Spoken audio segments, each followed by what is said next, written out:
যেই ব্যক্তিগুলো বলে আল্লাহর নামের সাথে নবীর নাম লাগানো বেদাত, যেই ব্যক্তিগুলো বলে মিলাদে কিয়াম দাঁড়িয়ে করা বেদাত, দুনিয়ার মধ্যে ব্যারিস্টার যখন চলে হাইকোর্টের মধ্যে আসে সবাই দাঁড়িয়ে সম্মান করে, ক্লাসের মধ্যে যখন শিক্ষক যখন উপস্থিত হয় স্টুডেন্টরা দাঁড়িয়ে সালাম করে, কলেজের মধ্যে ভার্সিটির মধ্যে যখন প্রফেসররা আসে তখন দাঁড়িয়ে সবাইকে সম্মান দেওয়া হয়।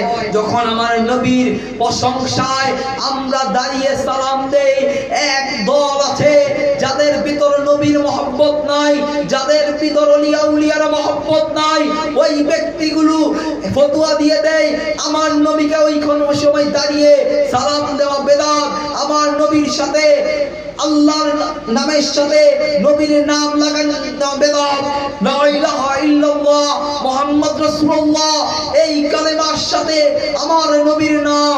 তাহলে ও মৌলবী কোথায় গেল তোমার ফতোয়া? আমার নবী মায়ার নবী যখন আওসে মহল্লায় গেলেন আমার নবী বর্ণনা করেন হযরতে আবু বকর রাদিয়াল্লাহু আনহু قال রাসূলুল্লাহ সাল্লাল্লাহু আলাইহি সাল্লাম আমার নবী বলেছেন আমি যখন আওসে মহল্লায় গেলাম আমি দেখলাম জান্নাতের গেইটে গেইটে আমার নবীর নাম, জান্নাতের পাতায় পাতায় আমার নবীর নাম, আওসে মহল্লায় আমার নবীর নাম।